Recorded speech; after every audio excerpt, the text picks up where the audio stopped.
আসসালামু আলাইকুম রহমতুল্লাহি অবরাকাতু। বরাবরের মতো আবারও রমজান ভাই চলে গেলেন তার পেঁপে ক্ষেতের মধ্যে কিছু ঔষধ দেওয়ার জন্য। সেই ঔষধ দেওয়ার জন্য সে তার ওষুধের এই মেশিনের মধ্যে সে কিছু পানি ঢেলে দিলেন এবং ঔষধগুলো একে একে এর ভিতরে দিতে লাগলেন। পেঁপে গাছের মধ্যে প্রচুর পোকার আক্রমণ হয়, পেঁপেগুলো নষ্ট করে দেয়। এই জন্য রমজান ভাই সে এই ওষুধগুলো ব্যবহার করছে, একতারা এবং বিভিন্ন ধরনের ওষুধ সে দিচ্ছে আর কি, যার ফলশ্রুতিতে এই পেঁপেগুলোর মধ্যে কোনো পোকামাকড়ের কোনো আক্রমণ হবে না। এই জন্য আগে থেকেই তিনি এই ব্যবস্থা করে নিচ্ছেন, কারণ তার 4 বিঘা পেঁপে ক্ষেত, সব পেঁপে ক্ষেতের মধ্যেই এইরকমভাবে কষ্ট করে ওষুধ দিতে হয়। পোকামাকড়ের আক্রমণে যদি তার এই পেঁপেগুলো নষ্ট হয়ে যায় তাহলে তার বিশাল বড় ক্ষতির সম্মুখীন হতে হয়। এই জন্য সে ক্ষতির সম্মুখীন না হয়েই আগে থেকে এই ব্যবস্থাগুলো করে রাখতেছেন।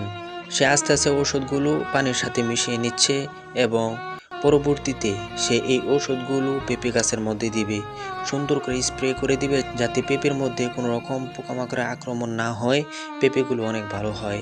এই জন্য সে একে একে প্রতিটা গাছের মধ্যে এরকমভাবে ওষুধ দিতে লাগলেন। দেখেন এই ওষুধ দেওয়ার কারণে তার এই পেঁপেগুলো কত সুন্দর হয়েছে, কত ভালো হয়েছে। তো আপনারাও এই ওষুধগুলো ব্যবহার করতে পারেন যাতে পোকার আক্রমণ না হয়।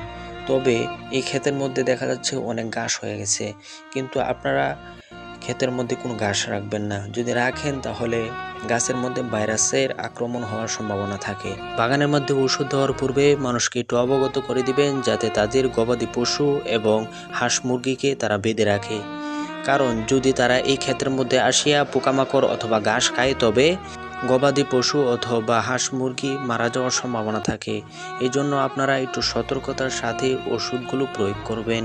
বাগানের মধ্যে ঔষধ দেওয়ার সময় রমজান ভাই বারবার বলছিল ঔষধ দেওয়ার যে টাঙ্কি অথবা মেশিন, ওষুধ দেওয়ার যে মেশিন, এই মেশিনটা কাঁধে রাখতে অনেক কষ্ট হয়।